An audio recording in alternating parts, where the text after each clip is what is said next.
Hello everybody, and welcome back. Today you might notice something different. I upped the video quality of this video. I turned it from the smooth setting on Smart Pixel, which is my recording software, to HD, so you should see better. Also, sorry in advance for any moans or coughs or anything. I am sick and I have a headache. And also, this is only my second video, but I feel like I missed my deadline. So today, what are we doing? Oh yes. So today I'm going to be going through a bunch of redstone features. You might recognize this from my last tutorial, which was actually the last episode. So yeah, today I'm going to be going through redstone. So first of all, what is it? You probably know if you're looking at my tutorials, but just in case. Redstone dust, anyway, is this. You can tap to place on the ground. It's instant harvestable, and it conducts electricity to a signal strength of 15. To prove that here, I'm going to put. Well, hold on. All right. So technical difficulty. Sorry. Place this here, and look. This is a 16 long wire. You're gonna go all the way to the end here. And in case you can't see, this one is slightly more lit than this one. This one is just black, basically. And yeah, so let me just get a comparator because that was part of an important example. So I'm going to go through the components. So the first one up is the comparator, which is probably the most complicated. It has a lot of functions, and I plan to make a video entirely about the comparator, if you guys would be interested in that, to show you all the features. If not, well then, I don't know, I'll probably make it anyway, just for fun. So, first I'm going to grab myself some diamond sword, because they take up a full stack. Right, so, or sort of, here, I'll explain. The comparator has the ability to read how many items are in an object. So, for like a dropper, if I put an item in, as you can see it turned on, and did a signal strength of 3. That's because when all 5 stacks are full, 3 times 15, 5, not 15, 3 times 5 is 15, which is the signal strength you get all the way over to here. As you can see, no more. Just so you know, if you want to extend your signal strength, you can place a block there and it will activate pistons and a lot of stuff. I'll maybe get into that later. So, this is a useful feature because it can allow you to make pulsing clocks. Here. All you have to do is toss an item through, went in, and it will travel through there. Because hoppers, as they're in the next feature, have the ability to transfer items into other systems. Sorry. There's the coughs I warned you about. So, maybe you didn't hear them. Anyway, so hoppers can pick up items from the top in the air, through droppers, dispensers, chests. They can put items into chests, into droppers, dispensers, other hoppers. Anything with like a GUI you can tap into and look. So, the next item is the redstone block, which is one of the only movable redstone power sources. Another one is cauldrons, because the comparator can read a signal strength out of them when they're full. And empty, well, full to degrees, or whatever. When they're full, a comparator can take a signal out of them. So, this is one of 2 movable power sources. The next item on our list is the daylight sensor, which, depending on the time of day and the amount of light, where's the sun? Right there, going down. So, it's actually going to get less. If we switch it to nighttime mode, which just by tapping it, it's got, I think, less. It might be more because the sun's going down. Let me see. Yeah, it was more with the light, but now it's more with the dark. Anyway, so eventually when the light gets low enough, the daytime bit will completely shut off, but the nighttime bit will go to max strength. Or somewhere around here, anyway. Next up are the pistons. Oh, sorry, didn't mean to fly there. Which is why I brought levers. I thought I'd forget something. So, pistons can push blocks. So, I don't have any block there because I'm going to place a block to show. They can push up to 12 blocks, but they can't pull anything. Sticky piston, however, can push, but can also pull back. Sorry again. So that's why sticky pistons are mainly used, but normal pistons have their uses. So next are redstone torches. When the block of redstone torches on is powered, the torch on top of it will deactivate when the block it's on is powered. So this allows you to make torch towers like this. So when you place a lever here and flip it, it will switch the pattern. Oh, sorry. That will allow you to make upwards facing currents. Sorry about any background noise. Someone came in the room and left, so yeah. I don't live on my own. Anyway, up this tower. Yeah, this is a vertical current. It has a bit of delay though, as like the repeater, which we'll get into later. So pressure plates, levers, and I had a button here, but it seems to be gone. Can power the block that it's on, which can, as I just said, deactivate the redstone torch, which will activate this redstone torch because the block it's on is no longer powered, activating the redstone lamp, which is the next feature.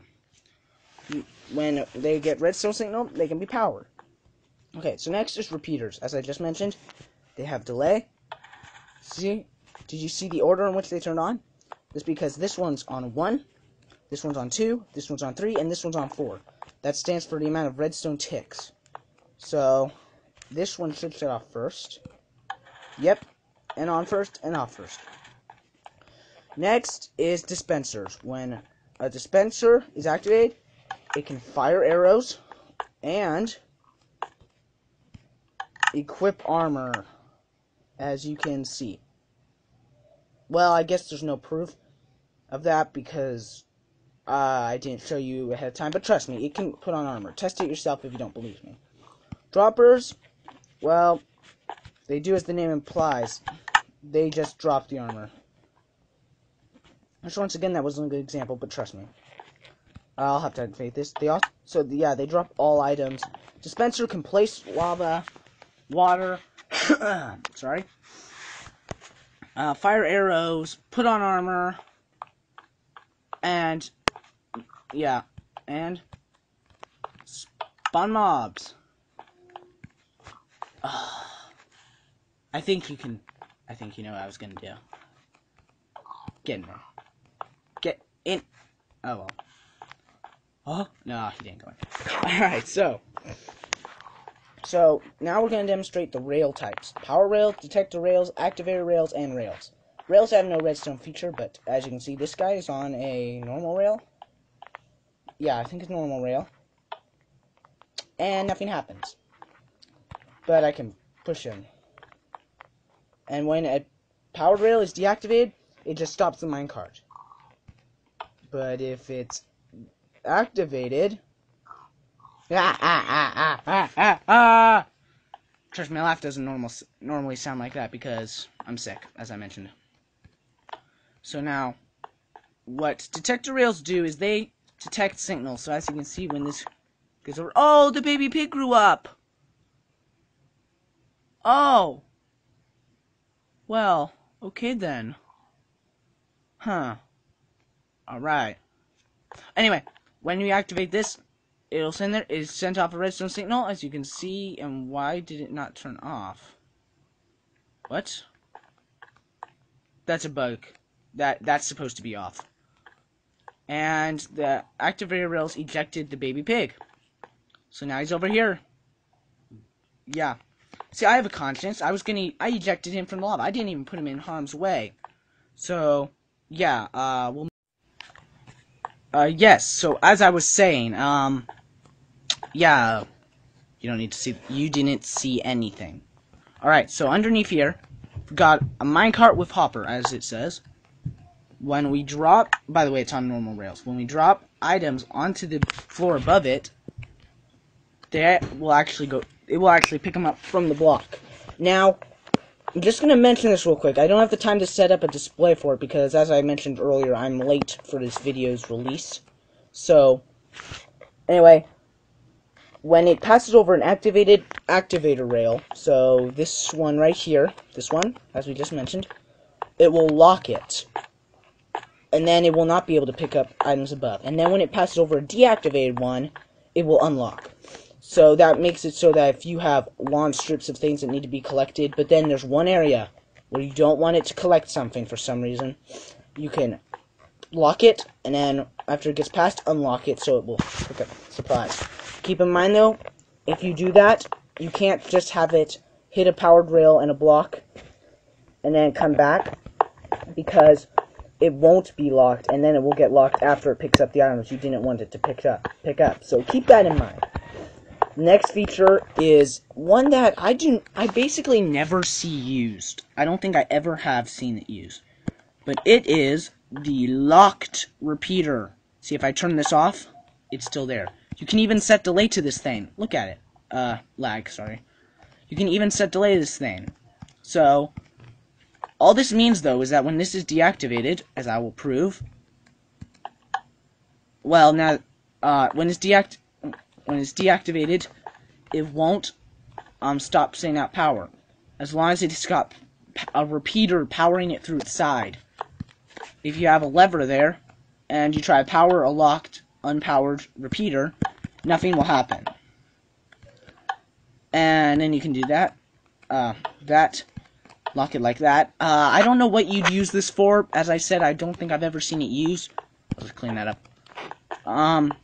One I accidentally, and the final feature, oh, not final, sorry, there's one more. A feature I accidentally skimmed over is the observer block. See this button-like thing? If you place a block here, or change the state of blocks for most things, like signal strength of redstone, whether or not a block is there, if the observer block is moved, it will send out a signal, which will power that dispenser. Now, because I had it powered already, it didn't do anything, but I'm going to remove this block, and that will activate the dispenser, and as I said earlier, it will spawn a mob.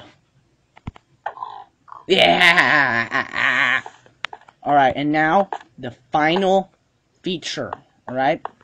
This one is one I have used a few times, but it's super useful. You can totally use it. If you need one wide redstone wire going straight up, just do this. Have upside down half slabs. I have different color blocks so colorblind people can see. By the way, in my last video, I said, when I'm referring to colorblind people, I said people who couldn't see color. I do know what they're called. I wasn't avoiding trying to say them. I just said that for some reason. I don't know why. So, this will allow the signal to go up. Now keep in mind, it will not send a signal down. See? It will not. If you're colorblind, you might not be able to see that. I don't know. But if you power from below, all of it will turn on. So, yeah. That's my video for today. And, as a sneak preview for tomorrow's video, this. Now, before you say you know what this is, trust me, I don't think you've seen this made by anyone ever before. So if you want to check this out, please tune in for tomorrow's episode. Bye.